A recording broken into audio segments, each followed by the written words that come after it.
Olá, seja muito bem-vindo ao JR Entrevista. Com a gente hoje o ministro Luiz Roberto Barroso, presidente do Supremo Tribunal Federal e também do Conselho Nacional de Justiça. Ministro, obrigado por nos receber em seu gabinete. Sempre um prazer conversar com o senhor. Prazer é meu também, Cleber. Ministro, encerramento de gestão, o senhor está às vésperas de entregar o bastão, passar o bastão para o ministro Edson Fachin, que assume na semana que vem. E vem um mix de pensamentos e também, obviamente, um balanço de tudo que foi realizado. Afinal de contas, 2 anos à frente do Supremo e do CNJ, no ritmo que o Brasil enfrentou ultimamente, não foi brincadeira.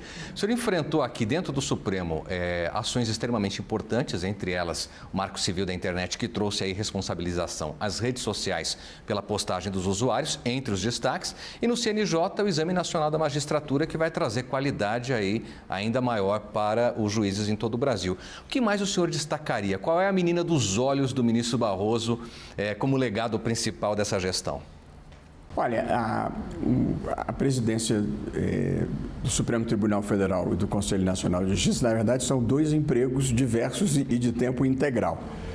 Aqui no Supremo, a minha principal responsabilidade é cuidar da pauta e elaborar votos, e acho que nós decidimos questões muito importantes, como a regulação das redes sociais de uma forma extremamente ponderada, assim, um meio termo entre a imunidade absoluta dos Estados Unidos e uma versão um pouco mais rigorosa da europeia. Nós conseguimos decisões importantes em matéria penal, a possibilidade de execução imediata das decisões do Tribunal do Júri. Não vai mais acontecer de o réu condenado e a família da vítima saírem juntos do tribunal. Eu acho que essa foi uma decisão importante.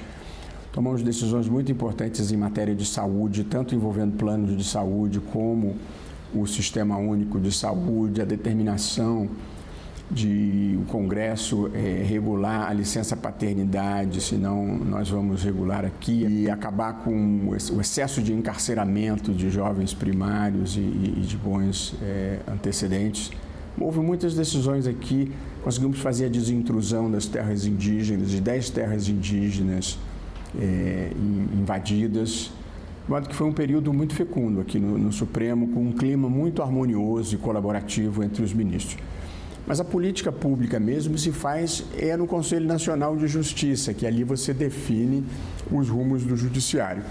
Eu acho que a coisa mais importante, mais marcante que eu fiz, que eu acho que vai mudar o judiciário de uma maneira muito profunda e significativa, foi uma combinação de 3 fatores. A criação de um Exame Nacional de Magistratura. Como é que se recruta um juiz? Ele faz o concurso e vira juiz estadual, ou faz concurso e vira juiz do trabalho, ou faz concurso e vira juiz federal. Cada tribunal faz o seu concurso e vai continuar fazendo. Mas agora tem que passar no Exame Nacional que eu criei aqui. E com isso a gente vai criar um padrão nacional de qualidade para a magistratura e vamos acabar com os rumores de coisas erradas que aconteciam aqui e ali em alguns desses concursos. Somado a isso, eu implementei a medida de paridade de gênero nas promoções para os tribunais de 2º grau. De modo que agora, se um homem tiver sido promovido por merecimento, a vaga seguinte tem que necessariamente ser de uma mulher até chegar a 40%. Portanto, é uma medida de equidade de gênero. E fiz um grande programa de bolsas para os candidatos negros à magistratura. E, portanto, nós demos bolsas de estudo para os 500 primeiros colocados, que inclui um curso de formação e preparação, os que passaram no Exame Nacional, e uma bolsa de R$3.000 arrecadada na iniciativa privada. E com isso a gente vai aumentar o número de pessoas negras na magistratura, que é toda branca. Você vai ao Maranhão, vai à Bahia, a magistratura é branca. Então, acho que essas 3 medidas somadas, a gente vai melhorar a qualidade do judiciário com um padrão nacional, vai ter um judiciário com equidade de gênero e vai ter um judiciário com diversidade. Acho que essa é uma mudança muito profunda. Outra menina dos meus olhos é o Pacto pela Linguagem Simples, que é diminuir o juridiquês e tornar o judiciário mais acessível à sociedade, à compreensão da sociedade. E, portanto, fiz esse pacto com 90 tribunais. O Pacto da Linguagem Simples é falar com o sujeito, verbo, predicado, sempre que possível nessa ordem, sem usar palavras desnecessariamente difíceis. Fiz, como você deve bem saber que cobre o Supremo, depois de todo o julgamento do plenário, a gente tem um documento de página e meia, 2 páginas, diagramado bonitinho, explicando a decisão, o fato, a questão jurídica em discussão e o que foi decidido. E aí agora a imprensa divulga com muito mais precisão o que foi feito e fiz uma padronização das emendas. Agora todos os tribunais devem seguir. Emenda é aquele roteiro, aquele resumo da decisão que vem na capa do acórdão, que é o nome que se dá à decisão de segundo grau. Então agora toda a decisão vai dizer o caso concreto em exame, a questão jurídica em discussão, a razão de decidir e a conclusão do julgamento. De modo que estamos facilitando a compreensão do que faz o judiciário. Eu considero isso também uma medida muito importante. Também sob sua gestão, agora mais próximo do fim, ministro, a primeira turma julgou pela primeira vez um ex-presidente da República acusado de uma tentativa de golpe de Estado, não só um ex-presidente, como também militares de alta patente. Foi o primeiro julgamento, do núcleo crucial de uma série de outros que virão dessa trama golpista. O senhor participou da última sessão e aquilo foi muito forte porque trouxe, de fato, para a população a ideia de que o Supremo estava unido em torno desse tema. O senhor acha que o resultado, o legado, talvez, desse julgamento daqui para frente vai ser uma vacina contra outras tentativas de golpe? Funciona como uma forma de reafirmar, de fato, a democracia? Que avaliação o senhor faz sobre isso? Exatamente essa. O direito penal tem muitos papéis, uns 5 papéis. Um deles é o que nós chamamos de prevenção geral. É um papel dissuasório. Não sei se essa passaria no Pacto da Linguagem Simples, mas é o papel de fazer com que as pessoas deixem de ter comportamentos delituosos pelo temor de que, se tiverem, vão ser efetivamente punidas. E, portanto, a punição funciona como uma forma de dissuadir as pessoas de cometerem crimes. E a história do Brasil, Clébio, sempre foi a história dos golpes e contragolpes. Desde que o Deodoro da Fonseca... Primeiro, a proclamação da República já foi um golpe militar. Depois, Deodoro da Fonseca tenta um golpe e renuncia. Floriano Peixoto assume, pela Constituição devia ter convocado eleições, não convoca, isso em 1891, e fica até 1894 ilegitimamente no poder.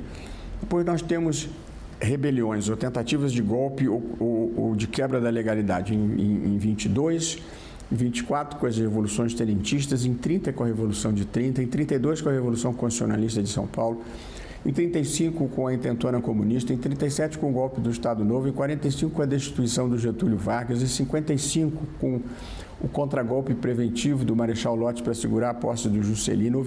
Houve em 61 o veto dos ministros militares à posse do João Goulart, em 64 o golpe militar de 64, em 65 o cancelamento das eleições com a prorrogação do mandato do Castelo Branco, em 68 o ato institucional número 5, em 69 o impedimento à posse do vice-presidente Pedro Aleixo pelos ministros militares e, em seguida, com o Congresso fechado, a outorga da Constituição de 69, os anos de chumbo do período Médici e o fechamento do Congresso por Geisel em 77. Ou seja, a história do Brasil sempre foi a história dos golpes, contragolpes, quarteladas, tentativa de quebra da legalidade constitucional. E, portanto, sob a Constituição de 88, nós completamos agora aproximadamente 37 anos de estabilidade institucional e desde 85, 40 anos de poder civil. Só quem não sob a sombra é que não reconhece a luz que é viver num Estado democrático de direito com estabilidade institucional. A tentativa de golpe, agora já julgada pelo Supremo, era uma volta a um passado que nós queríamos virar a página. Portanto, eu acho que esse julgamento simboliza o fim dos ciclos do atraso na institucionalidade brasileira. Ninguém fica feliz em condenar ninguém, mas acho que era imprescindível para nós termos uma democracia saudável, que nós encerrássemos essa ideia de que quem perde pode tentar virar a mesa. Agora, na esteira dessa decisão, ministro, pela primeira vez também, nos últimos anos, desde a redemocratização talvez, se viu um Estado estrangeiro tentar intervir da forma que nós temos visto no Brasil. Então isso trouxe punições aos ministros integrantes do Supremo, aos familiares, o senhor, seus filhos, mais recentemente a esposa do ministro Alexandre de Moraes, como uma maneira de tentar fazer com que a corte retroaja ou algo do gênero. Como o senhor vê essas tentativas? É também uma forma de golpe? E como resistir, como fazer com que o tribunal resista a elas? Há 3 coisas envolvidas aí. Em primeiro lugar, infelizmente, prevaleceu junto às autoridades dos Estados Unidos a narrativa dos que tentaram o golpe e perderam. E penso, portanto, que eles não receberam a narrativa correta e a diplomacia brasileira, os formadores de opinião brasileiros, não conseguiram fazer chegar a narrativa factualmente correta do que aconteceu. Houve uma tentativa de golpe e não prevaleceu o golpe e as pessoas que tentaram o golpe estão sendo punidas. Portanto, eu sou convencido de que as punições decorrem de uma narrativa equivocada que prevaleceu junto às autoridades daquele país. Em segundo lugar, é totalmente fora do padrão um país procurar interferir nas decisões judiciais do outro país. O argumento de que haveria decisões do Supremo que pretenderiam produzir efeitos nos Estados Unidos não é correto. Nós estamos cuidando do nosso jardim, ninguém quer produzir efeitos lá fora. E a terceira observação é que, evidentemente, não funcionou. O tribunal cumpriu o seu papel como tinha de cumprir, com altivez, sem bravatas. Porque eu sou uma pessoa que sempre tenho a esperança de restabelecer a verdade e acredito que com boa fé e com boa vontade tudo seja possível nessa vida. Portanto, a minha atitude não é de escalar esse conflito, nem de reagir com insultos. Eu acho que a minha intenção é continuar fazendo força para esclarecer que aqui aconteceu efetivamente uma tentativa de golpe e não uma perseguição política ou uma caça às bruxas, com evidências públicas. Você estava presente no julgamento, todo mundo pôde ver. Havia um plano punhal amarelo, confessado. O fato de dizer que era um pensamento digitalizado era só uma bobagem, mas havia um plano ali. Houve uma campanha orquestrada e estruturada para desacreditar o sistema eleitoral. Houve uma interferência do presidente da República para as Forças Armadas mudarem o relatório que dizia que não tinha tido fraude. Ficou sabendo, uma articulação para incentivar e manter as pessoas nas portas dos quartéis pedindo golpe de Estado para o presidente derrotado permanecer. Houve uma colaboração premiada, detalhada, do ajudante de ordens do presidente da República. Portanto, não tem nada de perseguição política ali. Tudo é comprovado, segundo concluiu a primeira turma, e tudo acompanhado pela imprensa, com os réus defendidos por alguns dos melhores advogados do país e com um voto divergente, a demonstrar que aqui existe total independência judicial. A gente sabe que na esteira disso também, ministro, há uma discussão no Congresso que, desidratado ou não, seja com o nome de anistia ou qualquer outro nome, tenta, de alguma maneira, trazer benefícios aos que foram condenados, não só na trama golpista, mas também pelo 8 de janeiro.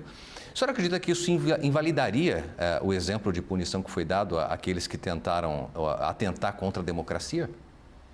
Olha, eu não gosto de prejulgar nem de antecipar voto. É preciso saber o que o Congresso vai fazer. Acho que a anistia política pela Constituição é uma competência do Congresso, mas todos os atos numa democracia são passíveis de controle à luz da Constituição. É preciso saber se o que eles... Primeiro, o debate no Congresso é legítimo, porque lá é o lugar de debater. Segundo, é preciso ver o que vão fazer para que o Supremo possa ver se é compatível ou não com a Constituição. Eu, sobretudo, acho que correram demais com esse debate. Eu acho que ele, legítimo como possa ser, deveria vir um pouco mais à frente. O julgamento nem acabou ainda. Ainda é muito cedo, né, talvez, para tratar disso. Ministro, o senhor, quando assumiu a presidência, a gente tinha um momento de muitos embates entre o judiciário e o legislativo, que tentaram se prorrogar durante a sua gestão, mas o senhor conseguiu ali, na visão até dos próprios congressistas e colegas, conseguiu manter a estabilidade, a tranquilidade entre os poderes. A gente tem de novo vivido alguns ataques do legislativo contra o judiciário, tentando, volta e meia, passar algum projeto que venha trazer algum tipo de entrave ou emparedar os ministros. Qual a solução para esse Brasil tão polarizado que a gente vive de um modo geral, a partir do estabelecimento de uma, de fato, paz e tranquilidade entre os poderes, né? Primeiro, a relação entre os poderes é muito boa. A primeira observação que eu faria, eventuais divergências não são incompatíveis com você ter relações civilizadas e harmoniosas. E a divergência, Kleber, faz parte da vida democrática. Consenso existe, pensamento único existe nas ditaduras. Portanto, há algumas questões em que há pensamentos divergentes, Mas o que prevaleceu foi a possibilidade de sentarmos na mesa e conversarmos. Aqui mesmo, nesta sala, nós fizemos uma composição sobre a rastreabilidade e a controlabilidade do orçamento. Agora está sendo implementado pelo ministro Flávio Dino. Portanto, as relações com os poderes foi muito boa e com a sociedade também, porque eu converso com todo mundo. Eu converso com as comunidades indígenas, estive conversando em Mato Grosso com o pessoal da soja, que são visões completamente diferentes de mundo. Lá aconteceu até uma coisa divertida, porque eu converso com muita franqueza as coisas e não tenho nada para esconder. E uma pessoa me procurou lá nessa reunião com o Agro e disse assim: eu gostava do senhor e não sabia. É só porque há muito desconhecimento, há muita desinformação, há muitas pessoas que apostam na radicalização. Então, eu acho que as relações hoje com a sociedade, salvo os setores mais radicais e com o Congresso, é muito boa. Agora, sobre polarização. Polarização sempre vai existir no mundo, em todos os momentos da história, porque as pessoas têm visões diferentes, as pessoas são diferentes. Então, desde a Revolução Francesa, na Assembleia Nacional, você já tinha a direita que queria mais poder para o monarca e a esquerda que queria menos poder para o monarca, e os mais radicais eram até republicanos. Nos Estados Unidos, na sucessão do George Washington, você já tinha o Thomas Jefferson e os republicanos, você já tinha o John Adams e os federalistas. Um queria mais poder para o governo central, o outro queria mais poder para os estados. Aqui no Brasil, vou te dar um exemplo prosaico. Petrobras. Tem pessoas que acham que a Petrobras é uma empresa privada, uma sociedade anônima, cotada em bolsa de valores no Brasil e em Nova York, e, portanto, como toda sociedade privada, tem o dever de dar lucro para os seus investidores. E a governança deve ser neste sentido. E há pessoas que entendem que a Petrobras é uma empresa em que a União tem o controle do capital e que, portanto, ela deve prestar algum grau de serviço público controlando os preços dos combustíveis, porque esses preços impactam a inflação e o custo de vida e as pessoas em geral. São duas visões completamente diferentes, as duas são legítimas. Tem gente que prefere a primeira, tem gente que prefere a segunda. Eu, pessoalmente, acho que se você quer fazer política pública, você não deve colocar a empresa para ser cotada em bolsa. Transforma numa empresa pública e faz diferente. Não estou dizendo que eu acho que deva fazer isso, mas o que não dá para ter um pé em cada mundo. Ou você é uma empresa privada ou você é uma empresa que faz política pública. Mas não importa o que eu acho. O que eu quero dizer é que são duas visões legítimas da vida. Então, sempre vai acontecer polarização. O que aconteceu nos últimos tempos, potencializado pelas redes sociais, foi o extremismo, a intolerância, a inaceitação do outro. É porque no modelo de negócios das plataformas digitais, o engajamento é vital, ou seja, quanto maior o número de cliques, mais publicidade você obtém. E, infelizmente, as coisas que causam repulsa, que causam indignação, a mentira deslavada, a ofensa, traz mais engajamento do que a fala moderada. E, portanto, há um incentivo perverso à difusão do radicalismo, à difusão da intolerância. Este é o problema que nós estamos vivendo no mundo. Não é polarização no sentido de visões diferentes do mundo. É o extremismo no sentido de que eu não aceito que você pense diferente de mim, e essa perda de civilidade que faz com que se crie a cultura da desqualificação de quem pensa diferente. Se você pensa diferente de mim, você só pode ser um cretino completo a serviço de alguma causa escusa. A vida não é assim, não deve ser vivida assim. Ministro, caminhando já para o final da nossa conversa, 2 anos, muitas ações, muitas falas, muitas atitudes, muitos projetos tocados pelo senhor. Tem alguma coisa que o senhor se arrependa de ter falado, de ter feito, alguma ação que não saiu exatamente como o senhor esperava ao longo dessa gestão? No Tribunal, no Supremo e no Conselho Nacional de Justiça, não. Numa aparição pública no Congresso da UNE, é a única coisa de que eu me arrependo. Eu fui ao Congresso da UNE para ter um debate com o então ministro da Justiça, Flávio Dino, e com o deputado Orlando Silva, sobre regulação de redes sociais, que era o tema do momento. Eu nem ia, porque já temia que o ambiente pudesse ser um pouco conflagrado, mas aí a presidente da UNE telefonou para a minha secretária-geral e disse que o ambiente era super acolhedor, que eles gostavam muito de mim, e que eu podia ir tranquilo. E aí eu fui, no começo foi tudo bem. Só que na hora que eu fui falar, o palco foi cercado de uma maneira muito agressiva por um grupo de umas, não sei, entre 30 e 50 pessoas, que atendia pelo sugestivo nome de fagulha revolucionária trotskista, que eu nem sabia que ainda existia isso por aí, com cornetas, tambores, gritaria, para não deixar eu falar. E eu tentei falar mais de uma vez e comecei a falar bem alto e a gritar para superar a gritaria, porque eles cercaram o palco e tinha 1000 pessoas querendo escutar. Mas a uma certa altura eu vi que não ia conseguir, perdi um pouco a paciência. E aí falei, para vocês estarem aqui, nós derrotamos uma ditadura, nós derrotamos a tortura, nós derrotamos a censura. E falei, nós derrotamos o bolsonarismo, porque era logo depois das eleições. Foi uma frase infeliz. Primeiro, porque quando eu falei nós derrotamos, parecia que foi o Supremo. Foi o Supremo. Assim como não foi o Supremo que derrotou a ditadura, a tortura. Foi o povo brasileiro, a sociedade civil e os eleitores que não quiseram reeleger o presidente. Portanto, em primeiro lugar, passou uma impressão errada. E segundo, eu por temperamento nunca gostei de fulanizar, nem quando o presidente disse barbaridades para mim e ofensas, eu nunca respondi. E, portanto, o que eu queria dizer era o extremismo, aquela forma grosseira, intolerante e agressiva de fazer política. Então, eu fiz, Clébio, a única coisa que alguém pode fazer quando comete um erro, no dia seguinte fiz uma nota, pedi de hora, queria me desculpar, usei uma expressão infeliz, queria pedir desculpas aos eleitores do presidente, que tem todo o direito de votar, do ex-presidente, tem todo o direito de votarem como lhes pareça bem, e pronto. Mas só para te dizer, eu fora isso, não me arrependo de nada. Eu verdadeiramente consegui fazer aqui tudo o que eu gostaria de ter feito. Evidentemente, não consegui pacificar o país, como era da minha vontade. Pacificar não significa criar pensamento único, mas significa fazer com que as pessoas que pensem diferente não percam a civilidade. Acho que, no geral, o país avançou. Mas, evidentemente, quem está sendo processado criminalmente, quem está sendo condenado, seja pelo 8 de janeiro, seja pela tentativa de golpe, não está com um espírito de pacificação, nem os seus apoiadores. Então, não foi um processo fácil, a pacificação total. Mas eu acho que o país hoje vive de uma maneira melhor do que vivia e acho que a gente vai viver um processo lento de recivilização. Mas alguma coisa aconteceu nos últimos anos que liberou muitos demônios, dos autoritários, dos racistas, dos homofóbicos, dos misóginos, dos antiambientalistas. E é preciso recivilizar o país numa cultura de tolerância.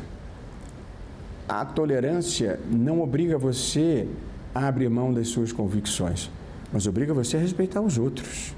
E acho que isso a gente precisa recuperar novamente.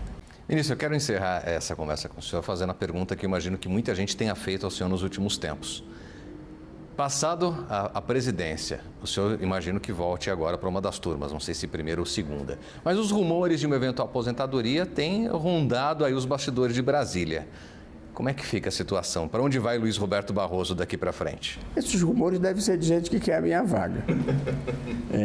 Eu já tive a ideia mais firme de me aposentar quando minha esposa era viva e já estava doente, mas a gente achava que ainda teria uma expectativa de vida mais longa e eu tinha um firme propósito de me aposentar. Infelizmente ela faleceu, esta motivação eu não tenho. Mas existe muita vida lá fora também, de modo que na hora certa eu vou tomar a decisão. Ministro, parabéns pela gestão, obrigado pela conversa, por sempre atender o Grupo Record com muito carinho, com muito respeito.